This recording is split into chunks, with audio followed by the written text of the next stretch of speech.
Terkait laporan dari Asosiasi Pengusaha Gemitir APG Bali bahwa beberapa tanaman gemitir terserang penyakit, Balai Karantina Pertanian Kelas 1 Denpasar melakukan pemantauan atau monitoring di salah satu lahan pertanian gemitir. Monitoring didasari indikasi bibit gemitir ilegal masuk ke Bali tanpa melalui Balai Karantina Pertanian.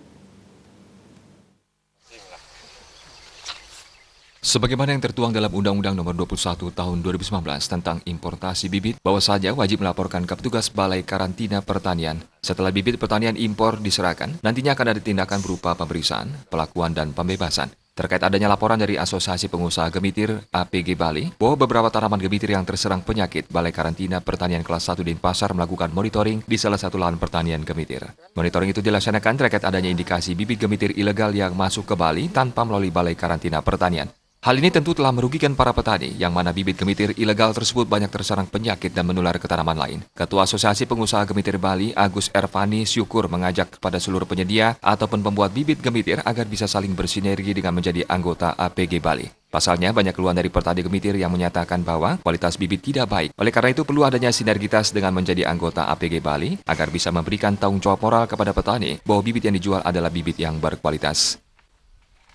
Nah, disinilah kami harapkan dari teman-teman penyedia bibit atau pembuat bibit agar bisa bersinergi. Mari kita sama-sama menjadi anggota dari asosiasi ini, karena apa yang kita hadapi sekarang ini adalah begitu banyaknya keluhan-keluhan yang masuk ke APG Bali yang menyatakan bahwa kualitas bibit tidak bagus atau setelah tumbuh kembangnya tidak memenuhi harapan. Karena kami sendiri tidak tahu dan tidak bisa mengontrol dari mana datang bibit yang disemai oleh teman-teman yang lain.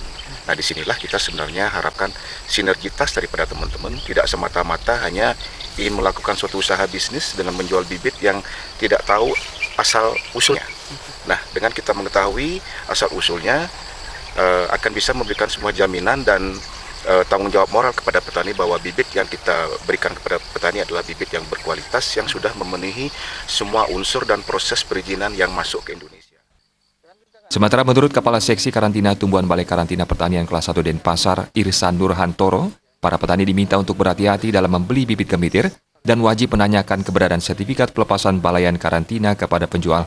Jika penjual sudah menyertakan sertifikat pelepasan balai karantina, maka sudah dipastikan bibit tersebut sehat dan legal.